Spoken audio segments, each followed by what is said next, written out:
अस्सलाम वालेकुम, नमस्ते स्टूडेंट्स। आपको वेलकम करते हैं एक और लेक्चर में। आज हम डिस्कस करेंगे रेस्पिरेशन टॉपिक के अंदर ETAs यानी इलेक्ट्रॉन ट्रांसपोर्ट सिस्टम। और ये इलेक्ट्रॉन ट्रांसपोर्ट सिस्टम जिस पाथ को फॉलो करता है उसे हम कहते हैं ETC, इलेक्ट्रॉन ट्रांसपोर्ट चेन। अब थोड़ा सा रिकॉल कर देते हैं। हमने कहा था कि सेल के अंदर रेस्पिरेशन के कुछ स्टेप्स साइटोप्लाज्म के अंदर होते हैं, जिसमें ख़ास तौर पर 10 रिएक्शंस हैं जिनको हमने ग्लाइकोलाइसिस कहा था। तो ग्लाइकोलाइसिस का प्रोसेस कहाँ होता है? साइटोप्लाज्म में। इसको बार बार हम रिपीट कर चुके हैं। और उसके बाद ये जो 3 कार्बन कंपाउंड है पायरोवेट, वो माइटोकॉन्ड्रिया के अंदर जाएगा और वहाँ पर जाकर ये एसीटाइल कोएंजाइम A के फॉर्मेशन में जाएगा। उसके बाद क्रेब्स साइकिल होगी, क्रेब्स साइकिल। एंड लास्ट जो स्टेप था वो था ETC, इलेक्ट्रॉन ट्रांसपोर्ट चेन, जिसको हमने ETAs भी कहा था, इलेक्ट्रॉन ट्रांसपोर्ट सिस्टम। अच्छा, थोड़ी सी बात रखते हैं कि ये इलेक्ट्रॉन ट्रांसपोर्ट सिस्टम या इलेक्ट्रॉन ट्रांसपोर्ट चेन है क्या। ग्लाइकोलाइसिस के दौरान 2 ATP बने थे, चलो ये तो ATP बन गए, लेकिन वहाँ पर 2 NADPH भी बने थे या NADH प्लस H भी बने थे। अब इनको कन्वर्ट होना है ATP में, तो उनको कन्वर्ट कौन करेगा? ETAs कन्वर्ट करेगा। इसी तरीके से एसिटाइल कोएंजाइम A फॉर्मेशन के दौरान भी 2 NADH बने थे, ठीक है, उनको भी कौन कन्वर्ट करेगा? Again ETAs। इसी तरीके से क्रेब्स साइकिल के अंदर कोई 6 NADH बने थे और कोई 2 FADH बने थे, उनको भी कौन कन्वर्ट करेगा? Again electron transport chain. यानी कि इलेक्ट्रॉन ट्रांसपोर्ट चेन एक ऐसी ATM मशीन है जिसका काम यूँ समझ लें कि डॉलर्स को रुपीस में कन्वर्ट करना है। तो आइए थोड़ा माइटोकॉन्ड्रिया के स्ट्रक्चर देखने की कोशिश करेंगे ताकि बात समझ में आए कि ये फिनोमेना होती कैसे है। अच्छा, फर्स्ट करें, ये माइटोकॉन्ड्रियन है। हमको पता है कि माइटोकॉन्ड्रियन एक डबल मेम्ब्रेन ऑर्गेनेली होती है, तो इसके 2 मेम्ब्रेन्स हैं। अगर इसके बाहर की मेम्ब्रेन की बात करें तो this membrane is called outer membrane. तो ये माइटोकॉन्ड्रिया की आउटर मेम्ब्रेन हो गई। अच्छा, इस मेम्ब्रेन की बात करेंगे तो ये इनर मेम्ब्रेन है। This one is inner membrane, mitochondria के अंदर की मेम्ब्रेन, जिसमें इनफोल्डिंग्स होती है जिनको हम क्रिस्टी भी बोलते हैं। ये जो फिंगर लाइक प्रोजेक्शंस हैं, दीज आर कॉल्ड क्रिस्टी, ठीक है। अच्छा, अब आउटर मेम्ब्रेन और इनर मेम्ब्रेन के अंदर एक स्पेस है, इस स्पेस को हम बोलते हैं intermembrane space. This is called intermembrane, somewhere we call it intermembranous space. 2 membranes के दरमियानी स्पेस जो कि हाइड्रोजन रिच होता है। इनके अंदर हाइड्रोजन की कंसंट्रेशन बहुत ज़्यादा होती है, जिसके लिए हाइड्रोजन ग्रेडियंट डेवलप होता है। तो अभी हाइड्रोजन ग्रेडियंट क्या चीज़ है, इसको हम अभी जब इलेक्ट्रॉन ट्रांसपोर्ट सिस्टम को डिस्कस करेंगे तो उसमें हाइड्रोजन आयन की कंसंट्रेशन को भी डिस्कस कर देंगे जी। अच्छा, अब इसके अंदर जो फ्लूइड पार्ट है उसको हमने कहा था matrix. This one is matrix. अच्छा, अब अगर हम इस आउटर मेम्ब्रेन के आउटसाइड की बात करेंगे, जिस तरह ये माइटोकॉन्ड्रियन, ये इसकी आउटर मेम्ब्रेन। आउटर मेम्ब्रेन के आउटसाइड क्या है? साइटोप्लाज्म या cytosol. Here is cytosol, C side. अच्छा, अब अगर इस इनर मेम्ब्रेन के अंदर की बात करेंगे तो ये मैट्रिक्स है, तो ये एम साइट। अब इसी मॉडल को थोड़ा हमने लार्ज करके रखा है ताकि इन कॉम्प्लेक्सेस को, इस पाथवे को समझ सकें। तो यूँ समझ लें कि ये जो मेम्ब्रेन है ये अंदर की मेम्ब्रेन है, this one is inner membrane.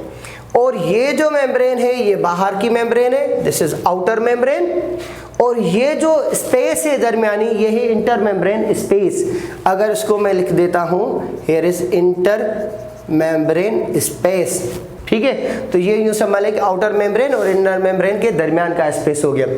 अच्छा, बाहर की तरफ चले जाएंगे तो क्या था माइटोकॉन्ड्रिया के आउटसाइड? साइटोप्लाज्मिक साइट है, तो this is called C side, इसको हम सी साइट बोलते हैं। Does mean cytoplasmic side, mitochondria की बाहर की तरफ की साइट। अच्छा, अब अंदर की तरफ आएंगे तो this is called M side. M side क्यों? चूंकि हम माइटोकॉन्ड्रिया के इनर मेम्ब्रेन के अंदर हैं, जो कि इसका मैट्रिक्स का साइट है, तो मैट्रिक्स की साइट की वजह से इसको हम बोलते हैं एम साइट। तो ये हो गया माइटोकॉन्ड्रिया के अंदर का एम साइट, माइटोकॉन्ड्रियल साइट, ये इंटर मेम्ब्रेन स्पेस और ये आउटर मेम्ब्रेन। अच्छा, जब हम इलेक्ट्रॉन ट्रांसपोर्ट चेन की बात करते हैं तो हमें याद रखना चाहिए कि इलेक्ट्रॉन ट्रांसपोर्ट चेन एक प्रोटीन्स का एक ऐसा कॉम्प्लेक्सेस का नेटवर्क है जो कि NADP से और FADH से इलेक्ट्रॉन लेकर उनको एक प्रोसेस में फॉलो करता है, जो कि बाद में ATP की सिंथेसिस का सबब बनता है और आखिर में ऑक्सीजन और हाइड्रोजन आपस में मिलकर पानी भी बनाते हैं। तो चूंकि ये इलेक्ट्रॉन का एक पाथवे है, इलेक्ट्रॉन को फॉलो करता है, तो इसीलिए हमने इसको कहा है ETC, इलेक्ट्रॉन ट्रांसपोर्ट चेन। और इस सिस्टम को जो कलेक्टिवली है इसको हम बोलते हैं ETS, माना इलेक्ट्रॉन ट्रांसपोर्ट सिस्टम। अच्छा, अब इस इलेक्ट्रॉन ट्रांसपोर्ट सिस्टम की जितने भी कंपोनेंट्स है वो कहां पर पाए जाते हैं? आउटर मेम्ब्रेन में या इनर मेम्ब्रेन में? एंट्रेंस के हवाले से ये सवाल रिपीट होता रहता है कि ये जो ETC है, इलेक्ट्रॉन ट्रांसपोर्ट चेन, ये किस मेम्ब्रेन में है? आउटर है, इनर है, बोथ है? तो याद रखिएगा सिर्फ इनर साइड, आउटर में नहीं है। तो माइटोकॉन्ड्रिया की ये जो इनर साइड है, इसके अंदर मुख्तलिफ प्रोटीन के कॉम्प्लेक्सेस हैं जिनको हम बोलते हैं कॉम्प्लेक्सेस, जिनके हवाले से हमने कॉम्प्लेक्स 1, कॉम्प्लेक्स 2, कॉम्प्लेक्स 3, 4 के नाम दिए हुए। अच्छा, तो आते हैं इस पाथवे में। सबसे पहला जो हमारे पास कॉम्प्लेक्स है जिसको हम कहते हैं NAD डिहाइड्रोजिनेज कॉम्प्लेक्स। तो the first complex is called NAD dehydrogenase complex. Okay, NAD dehydrogenase complex क्यों कहते हैं? अच्छा, जब हम बात करते हैं ग्लाइकोलाइसिस की तो जितने भी NADPH बने, जब हम बात करते हैं एसिटाइल कोएंजाइम A की तो जितने भी बने यानी 2, और क्रेब्स साइकिल की, वो जितने भी NADH हैं वो आते हैं माइटोकॉन्ड्रिया के अंदर, इंटर होंगे। अच्छा, अंदर कौन से आएंगे? सिर्फ ये ग्लाइकोलाइसिस वाले। कुछ ऐसे NADH हैं जो कि साइटोप्लाज्म में पैदा हुए हैं, तो उनको अंदर आना पड़ेगा और उनके लिए इनको 2 ATP कंज्यूम करना पड़ता है। क्योंकि 2 NADH अंदर आते हैं तो इनको अंदर इंसर्ट करने के लिए, दाखिल करने के लिए हमें 2 ATP कंज्यूम करने पड़ते हैं। तो अभी हम जब प्रोकैरियोट्स और यूकैरियोट्स के ATP काउंट में आएंगे तो प्रोकैरियोट्स का ATP काउंट 2 ATP ज्यादा होगा, 38 होगा, और यूकैरियोट्स के अंदर 36 होगा, माना 2 ATP कम होगा। अच्छा, बाकी NADH वगैरह कहाँ बने हैं? एसिटाइल कोएंजाइम A का फॉर्मेशन का प्रोसेस वो ज्यादातर इस इंटर मेम्ब्रेन स्पेस में होता है, पर इंटर मेम्ब्रेन स्पेस चूंकि इस मेम्ब्रेन के साथ कनेक्टेड है तो उसको कहीं मूव नहीं करना, डायरेक्ट वो यूं समझ लें कि इस कॉम्प्लेक्स के साथ जुड़ जाएगा।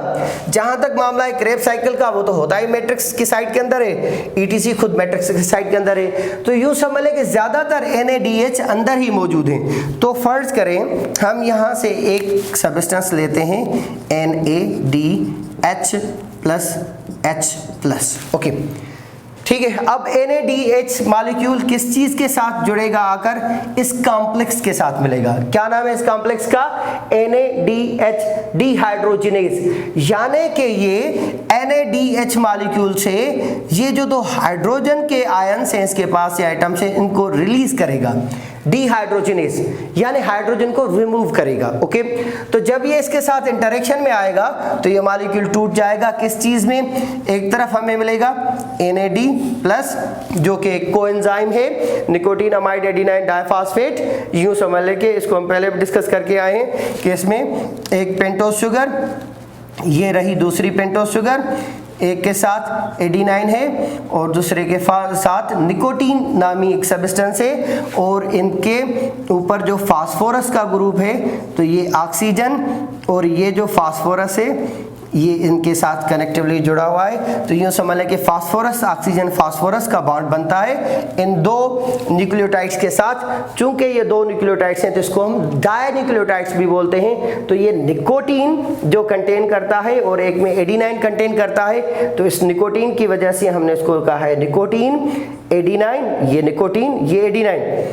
डाइन्यूक्लियोटाइड, ये दो न्यूक्लियोटाइड्स हैं, तो दो न्यूक्लियोटाइड्स वाला ये मॉलिक्यूल है। It's a coenzyme. इसको कोएंजाइम क्यों कहते हैं? क्योंकि ये जो कॉम्प्लेक्सेस हैं ये बेसिकली एंजाइम्स हैं। तो इन एंजाइम्स के रिएक्शन को ये फैसिलिटेट करता है। तो जब तक ये अवेलेबल नहीं होगा ये एंजाइम्स एक्टिवेट नहीं होंगे, ये रिएक्शन नहीं करेंगे। डस मीन दिस इज कोएंजाइम। हम कॉन्जुगेटेड एंजाइम की टॉपिक में पढ़ा था कि ऐसे कोई भी सब्सटेंस जो कि एंजाइम की एक्टिविटी के लिए हेल्पफुल हो और उनके बगैर एक्टिविटी ना हो, तो उस किस्म का कॉन्जुगेटेड एंजाइम बगैर कोएंजाइम के काम नहीं कर पाएगा। तो it's a factor which helps these enzyme to work. So simply these are coenzymes. Okay, वापस आते हैं। अब जब ये इनके साथ मिलेगा तो ये लाइसिस होगा, टूटेगा। किस चीज में? अच्छा, जब कोई मॉलिक्यूल सब्सटेंस एनर्जी प्रोवाइड करता है तो एनर्जी प्रोवाइड करने वाले मॉलिक्यूल को क्या कहते हैं? वो हो गया ऑक्सीडाइज। और जो एनर्जी गेन करता है, पेयर ऑफ इलेक्ट्रॉन रिसीव करता है, वो होता है रिड्यूस्ड। जब NADH बना था during glycolysis, during other process, तो हमने कहा था कि NAD का रिडक्शन हुआ है, यानी वो रिड्यूस हुआ है, वो एनर्जी रिच बना था। अब इसकी रिडक्शन नहीं हो रही, अब इसकी ऑक्सीडेशन हो रही है, तभी हम इसको बोलते हैं ऑक्सीडेटिव फास्फोराइलेशन। तो ये सब मिले कि अब हम ATP प्रोड्यूस करने जा रहे हैं और उसकी ऑक्सीडेशन का प्रोसेस कर रहे हैं, रिडक्शन का नहीं। अच्छा, एक तरफ तो हमें NAD कोएंजाइम मिल गया, बाकी क्या था कि हमें दो हाइड्रोजन के प्रोटॉन्स मिले। प्रोटॉन क्यों बोलते हैं? जब इसके इलेक्ट्रॉन्स निकल जाएंगे तो सिर्फ बचेगा प्रोटॉन। तो ये जो हाइड्रोजन आयंस हैं इनको हम प्रोटॉन्स भी बोलेंगे। और उसके साथ साथ दो इलेक्ट्रॉन्स रिलीज होंगे, यानी इस फर्स्ट रिएक्शन में जब NADH रिड्यूस ऑक्सीडाइज होगा तो एक तरफ हमें NAD मिलेगा। अच्छा, ये NAD कहाँ जाएगा? ये NAD दोबारा जाएगा ग्लाइकोलाइसिस के पास, क्योंकि वहां पर फिर इसकी रिडक्शन होगी, दोबारा NAD से NADH2 बनेगा। या दोबारा जाएगा ये एसिटाइल कोएंजाइम A के रिएक्शन के पास, वहां पर रिसाइकिल होगा। यूं समझ लें कि इस मेम्ब्रेन के अंदर क्रेब साइकिल चल रही है, बिल्कुल चल रही है, ठीक है। और यहाँ पर एसिटाइल कोएंजाइम A फॉर्मेशन हो रही है, बिल्कुल हो रही है। क्या इन रिएक्शंस में इस NAD की जरूरत नहीं होती? बिल्कुल होती है।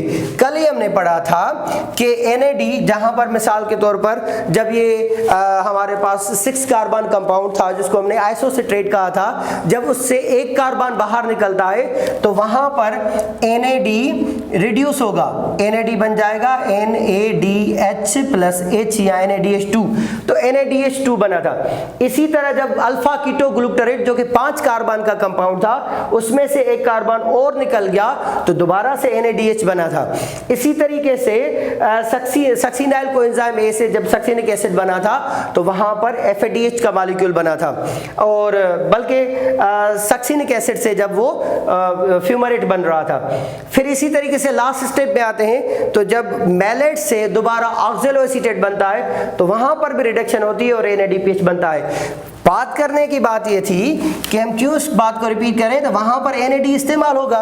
ये जो NAD प्रोड्यूस हुआ है वो दोबारा जाकर वहां पर रिड्यूस होगा, और रिड्यूस होने के बाद जब हाइड्रोजन को पकड़ लेगा ये दोबारा ETS के पास आएगा।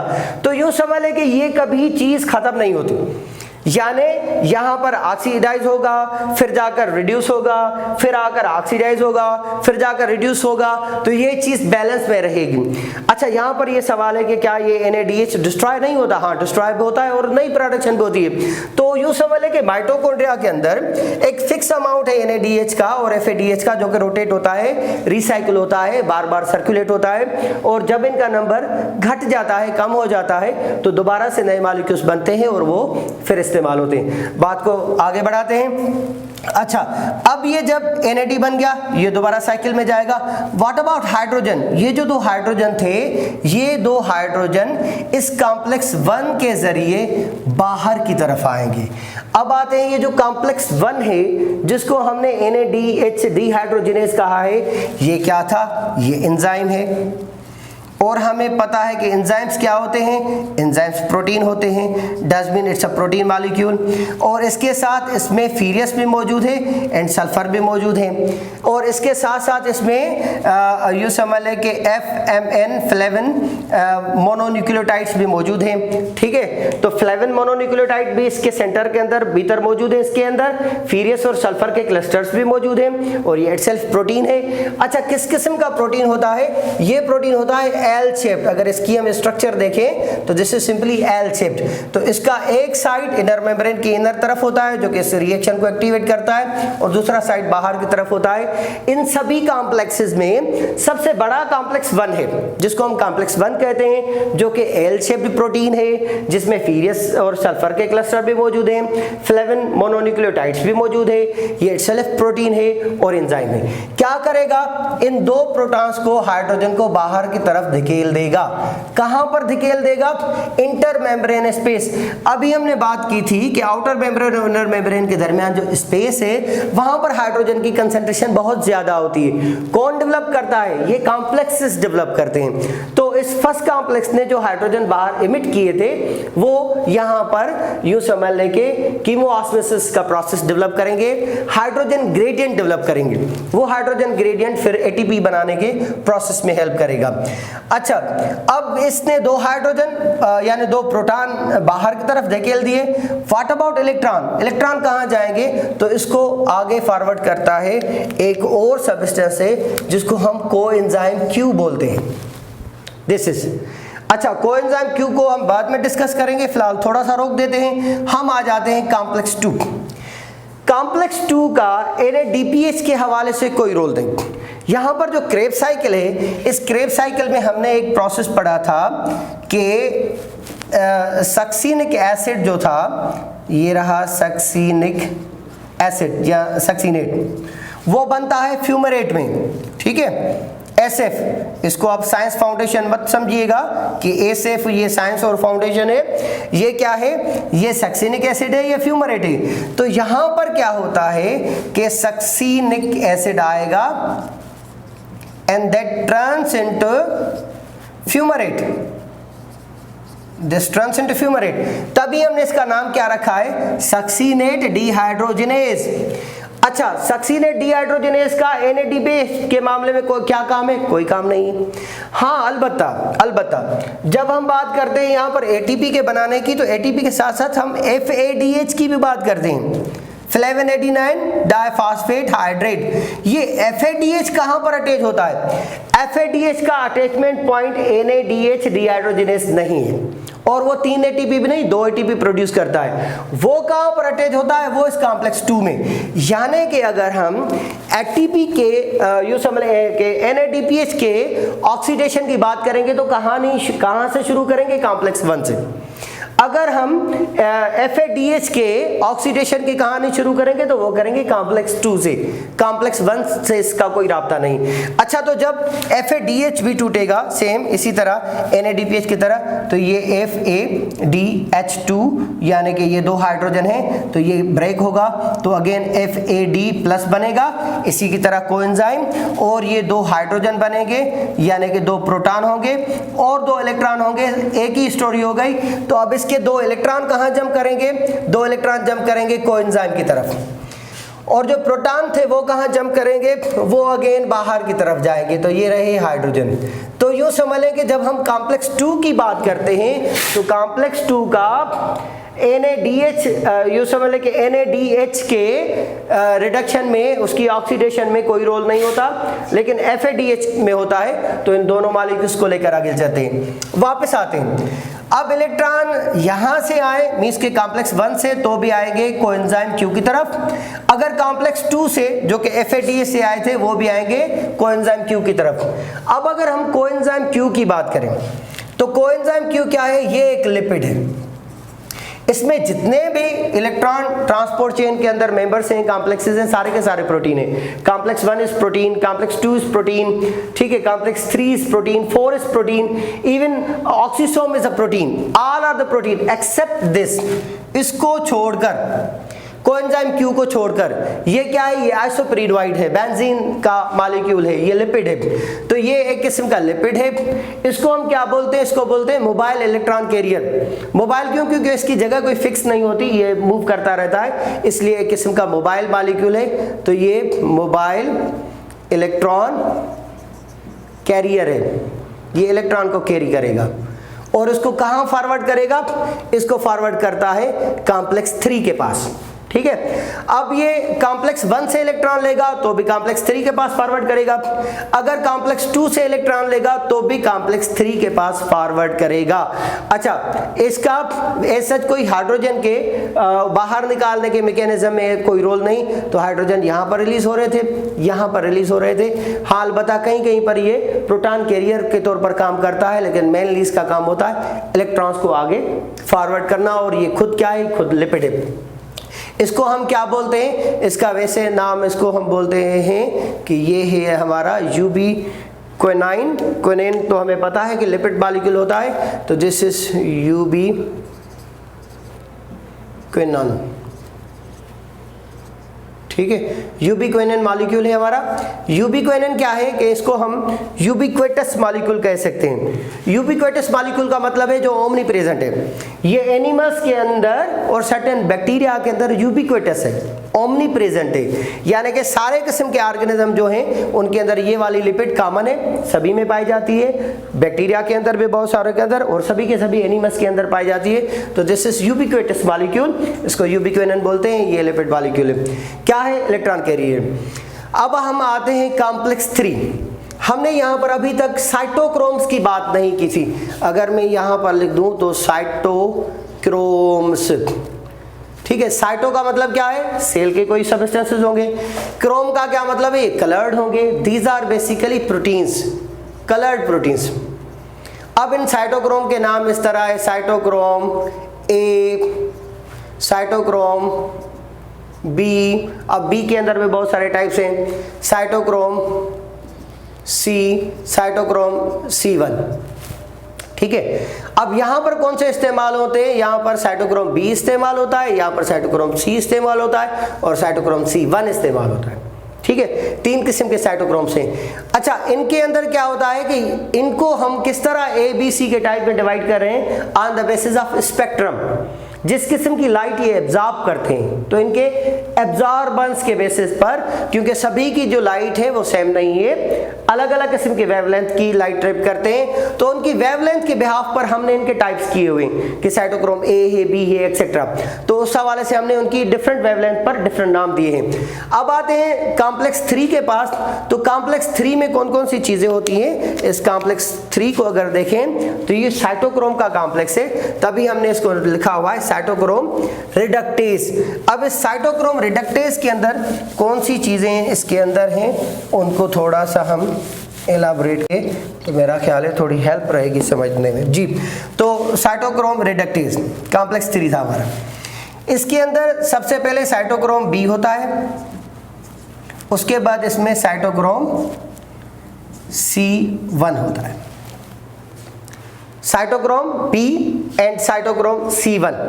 उसके बाद साइटोक्रोम सी आएगा, लेकिन cytochrome C again electron carrier है। यहां पर मैं लिख देता हूं साइटोक्रोम सी। जिस तरह ये मोबाइल इलेक्ट्रॉन कैरियर है, इसी तरीके से ये भी मोबाइल इलेक्ट्रॉन कैरियर है।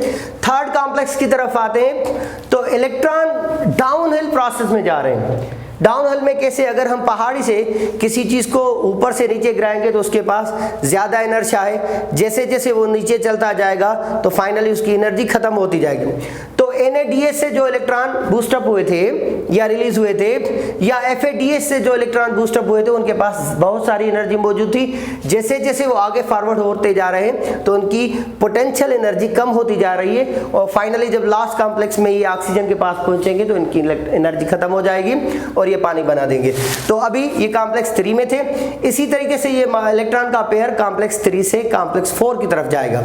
जब कॉम्प्लेक्स 4 की तरफ जाएगा तो अगेन कॉम्प्लेक्स 3 में से ये हाइड्रोजन आयंस बाहर की तरफ निकलेंगे और इसी तरह से हाइड्रोजन की कंसंट्रेशन डेवलप होती रहेगी। ठीक है। और लास्ट में क्या होगा, कॉम्प्लेक्स 4 क्या करेगा, कॉम्प्लेक्स 4 के साथ यूं समझ लें कि ये वो एंजाइम है जिसको हम बोलते हैं साइटोक्रोम सी ऑक्सीडेज, ठीक है। साइटोक्रोम सी ऑक्सीडेज किस तरह के, साइटोक्रोम सी के बाद जो लास्ट इलेक्ट्रॉन रिसेप्टर है जो कि टर्मिनल रिएक्शन है वो 1/2 O2 ऑक्सीजन है, और वो मिल जाएगा, जुड़ जाएगा किसके साथ, वो जुड़ जाएगा 2 हाइड्रोजन आयंस के साथ। तो इस तरह ये बन जाएगा H2O, ये 2 हाइड्रोजन और ये हाफ ऑक्सीजन, माना कि ऑक्सीजन मॉलिक्यूल का आधा यानी कि एक एटम, तो ये बन गया H2O। अब H2O क्या है, ये यूं समझ लें कि इन इलेक्ट्रॉन्स का फाइनल एक्सेप्टर है, तो इसको हम बोलते हैं terminal reaction. This is terminal reaction, ये क्या है, this one is terminal reaction, आखिर में हो रहा है, लास्ट में हो रहा है, that's why this is called terminal reaction. ये कब हो रहा है, जब ये साइटोक्रोम सी से आगे जाएगा। तो ये कॉम्प्लेक्स क्या है, ये कॉम्प्लेक्स है साइटोक्रोम सी ऑक्सीडेज, यानी कि ये साइटोक्रोम, ये जो कॉम्प्लेक्स है ये इस कॉम्प्लेक्स, इस मॉलिक्यूल को, इलेक्ट्रॉन कैरियर को, साइटोक्रोम सी को क्या कर रहा है, उसको ऑक्सीडाइज कर रहा है। ऑक्सीडाइज कैसे कर रहा है कि ऑक्सीजन के साथ मिला रहा है, किस चीज को, पानी को यानी हाइड्रोजन को, और बनाएगा पानी। तो ये टर्मिनल रिएक्शन था। अब बात करते हैं कि एक तरफ तो ये जो इलेक्ट्रॉन का फ्लो था कॉम्प्लेक्स 1 से कॉम्प्लेक्स 2 से, अगर हम NADH की बात करेंगे तो कॉम्प्लेक्स 1, 3, 4, अगर हम FADH की बात करेंगे तो कॉम्प्लेक्स 2, 3, 4, तो FADH में 1 स्किप हो जाएगा और NADPH में 2 स्किप हो जाएगा, तो ये 1, 3, 4 बनेगा और ये 2, 3, 4 की कॉम्बिनेशन बनेगी। अच्छा, इस पूरे प्रोसेस में हमने 2 चीजें डिस्कस की, एक इलेक्ट्रॉन का फ्लो, ये जो इलेक्ट्रॉन फ्लो हो रहा है जिसलिए हमने इसको इलेक्ट्रॉन ट्रांसपोर्ट चेन कहा है। फाइनली ये कहां पर पहुंचेगा और आराम फरमाएगा जनाब, इलेक्ट्रॉन का पेयर पानी की तरफ, यानी कि ऑक्सीजन के साथ मिल जाएगा। अगर आप रिकॉल करें तो कल हमने कहा था क्रेब्स साइकिल में कि जहां जहां पर भी NADH बन रहा था तो हमने 1/2 O2 इस्तेमाल करके और H2O बनाया था, ठीक है।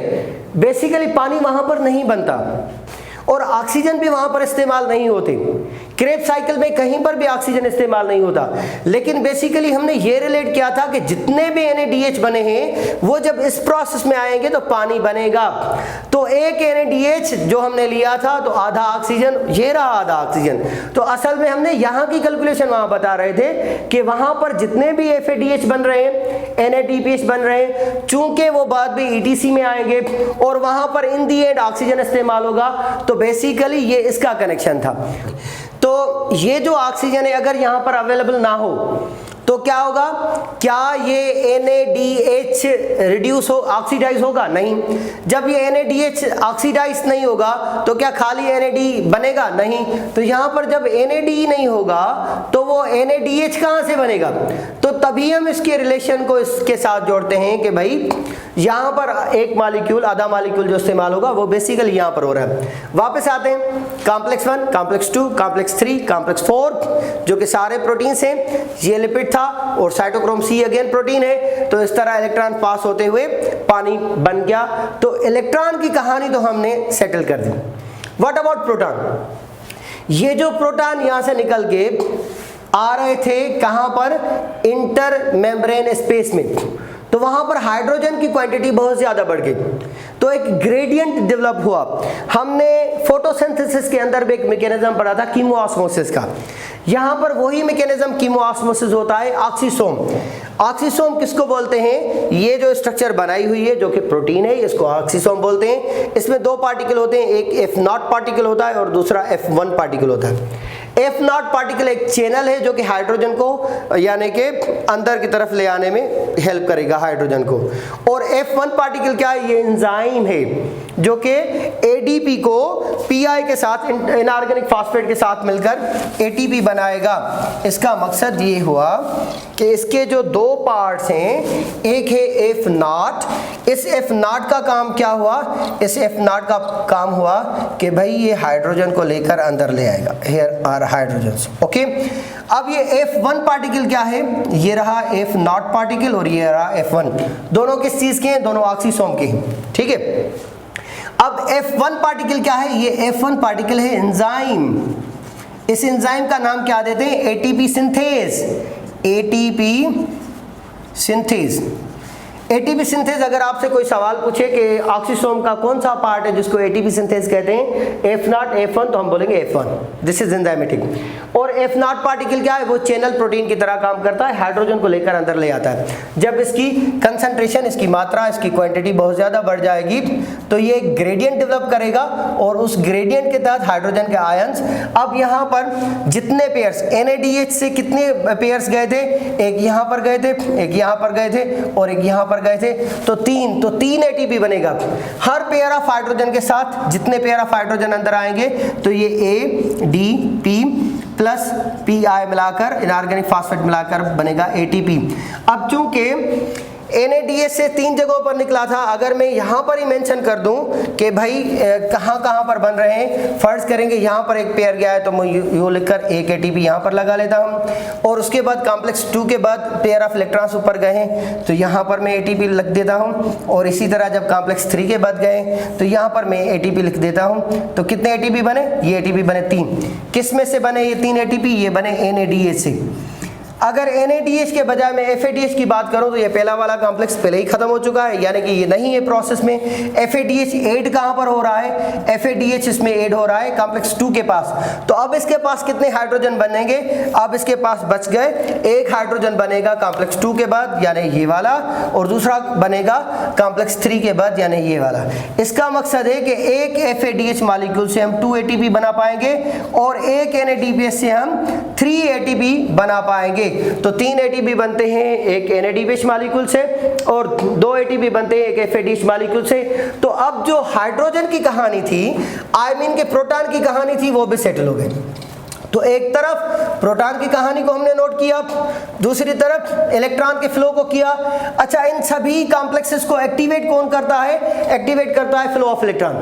अब चूंकि लास्ट में जो पानी बन रहा था ये 1/2 O2 और हाइड्रोजन के 2 मिलाकर, ठीक है, ये बन गया H2O। ये भी किसकी बदौलत था, इलेक्ट्रॉन्स की बदौलत, पानी के बनना और ऑक्सीजन का इस्तेमाल होना।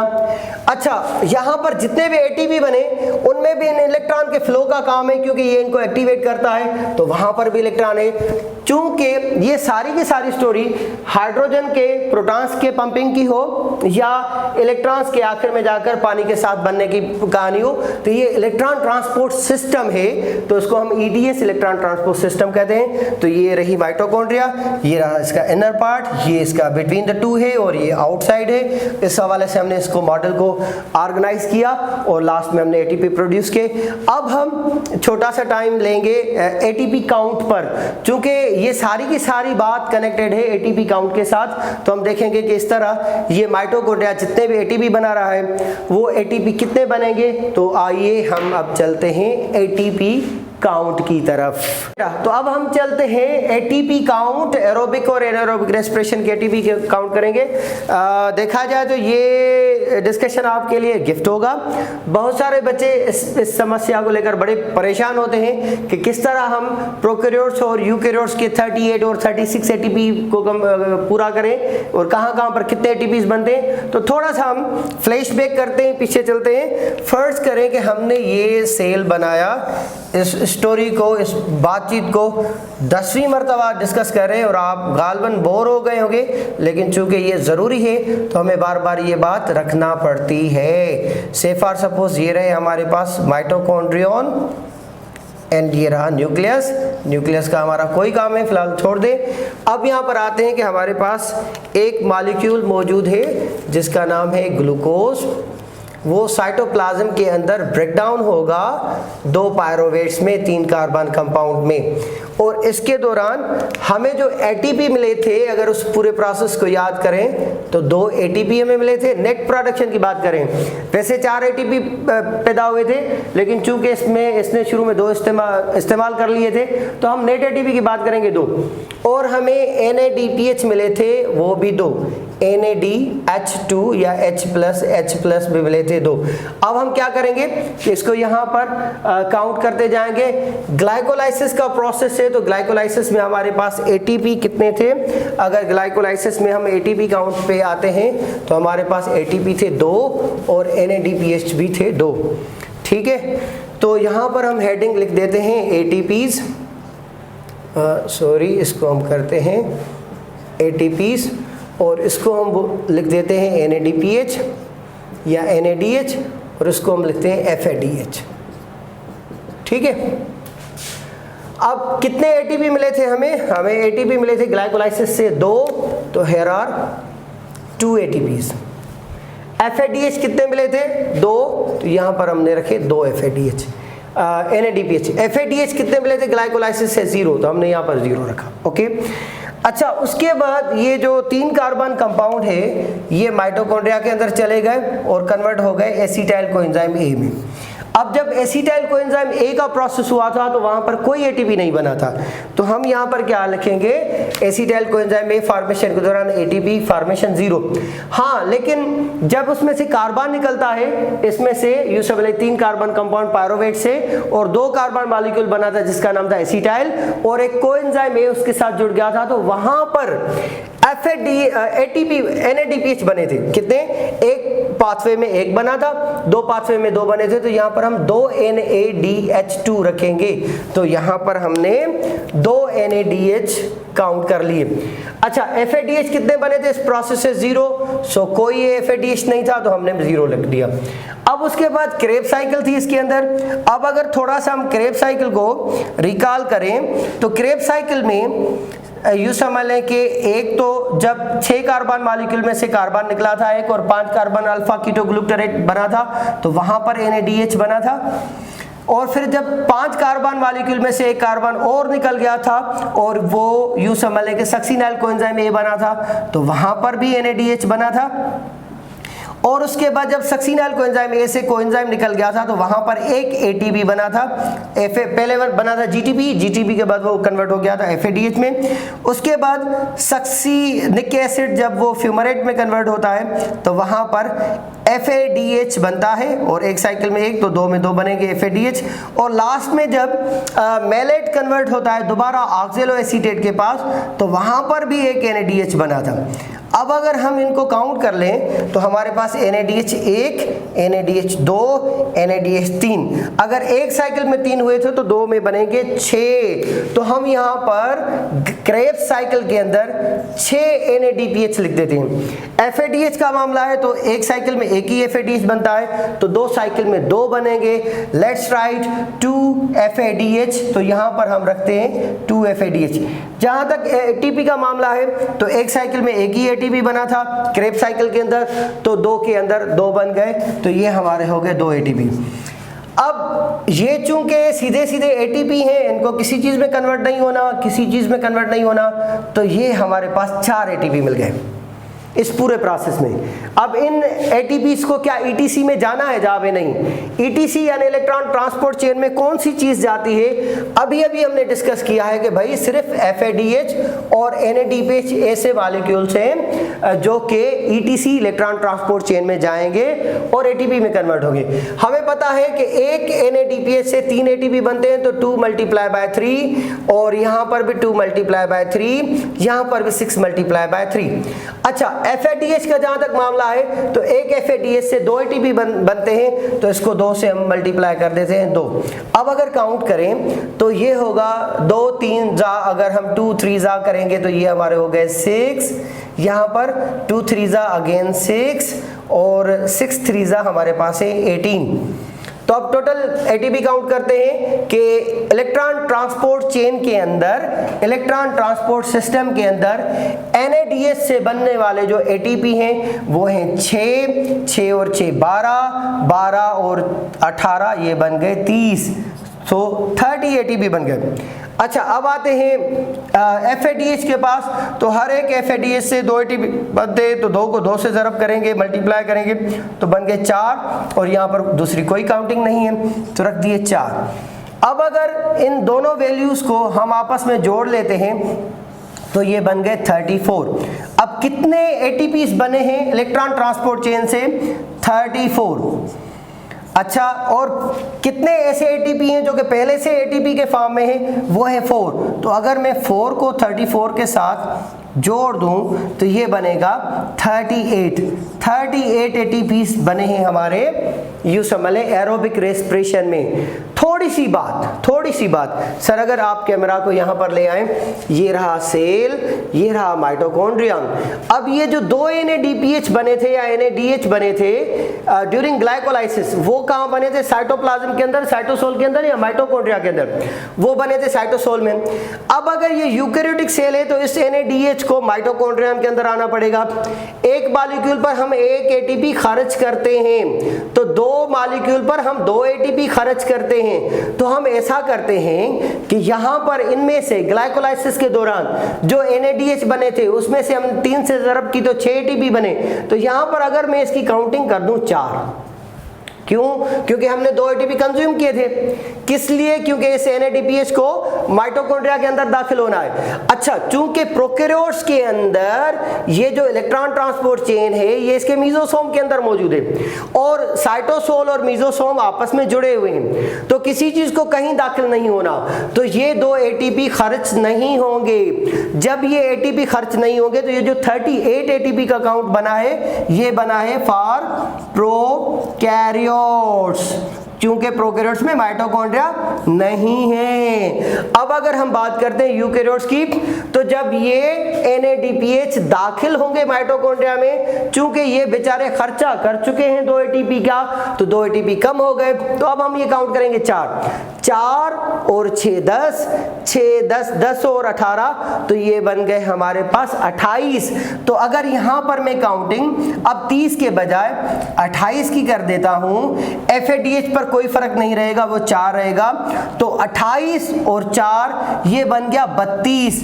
अब इलेक्ट्रॉन ट्रांसपोर्ट चेन के अंदर कितने ATP बने हैं यूकेरियोट्स में? 32। अब अगर इस 32 को मैं ऐड कर दूं 4 के साथ जी, तो अब ये कितने हो गए? 36। तो यहां पर मैं लिख देता हूं 36। तो अगर यहां पर 34 की काउंटिंग होगी और 4 मिलाएंगे जो कि प्रोकैरियोट्स के हैं तो 38। अगर यहाँ 32 की काउंटिंग होगी और 4 मिलाएंगे तो बनेंगे 36। तो यूकेरियोटिक ऑर्गेनिज्म में बने 36 और प्रोकैरियोटिक में बने 38। अब ये टोटल ATP काउंट नहीं है, ये नेट ATP काउंट है। टोटल कहेंगे तो फर्ज करें 2 ATP एक्स्ट्रा पैदा हुए थे प्रोकैरियोट्स में, तो प्रोकैरियोट्स में यूं समझ लें कि 38 के बजाय 40 पैदा हो गए, 2 कंज्यूम कर लिए थे। और यूकेरियोट्स की बात करेंगे तो 36 के बजाय 38 पैदा हुए थे लेकिन 2 हो गए थे। तो net production of prokaryotic ATP count is 38। Net ATP production of eukaryotic यूं समझ लें एरोबिक रेस्पिरेशन की तो 36। Total ATP production in prokaryotes 40, total ATP production in eukaryotes 36। अच्छा, अब अगर आप डिफरेंट बुक्स को, डिफरेंट साइट्स को, डिफरेंट रीडिंग्स लेंगे तो आपको ये डेटा 36 और 38 की नहीं मिलेगी। कहां पर आपको 32 एंड 34 मिलेगी, कहीं पर आपको 30 एंड 34 मिलेगी। क्योंकि जैसे जैसे रिसर्च बढ़ती चली जा रही है तो कहीं पर आपको एक NADPH नजर आएगा या NADH2 नजर आएगा 2.5 ATP, कहीं पर मिलेगा आपको 2.7 और कुछ रीडिंग में मिलेगा 3।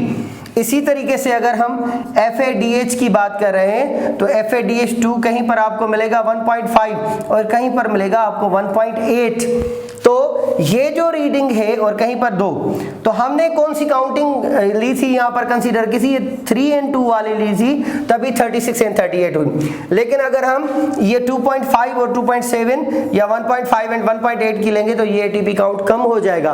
अच्छा, ये पूरा 3 क्यों नहीं है, 2.5 क्यों है?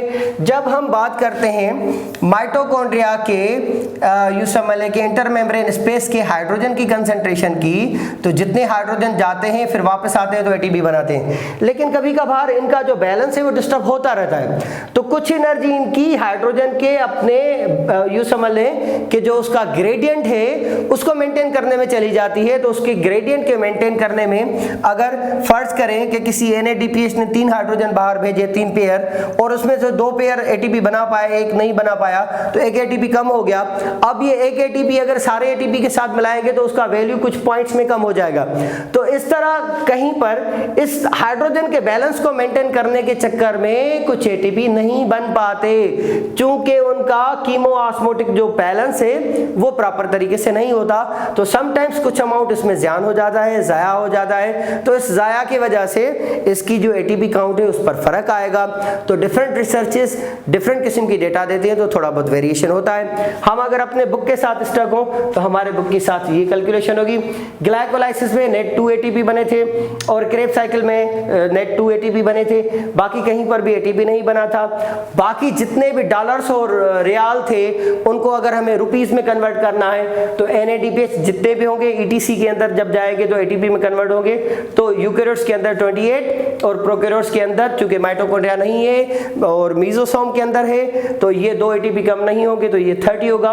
तो in prokaryotes this calculation is 30, in eukaryotes this calculation is 28। बाकी ये कैलकुलेशन प्रोकैरियोट्स यूकेरियोट्स में सेम रहेगी।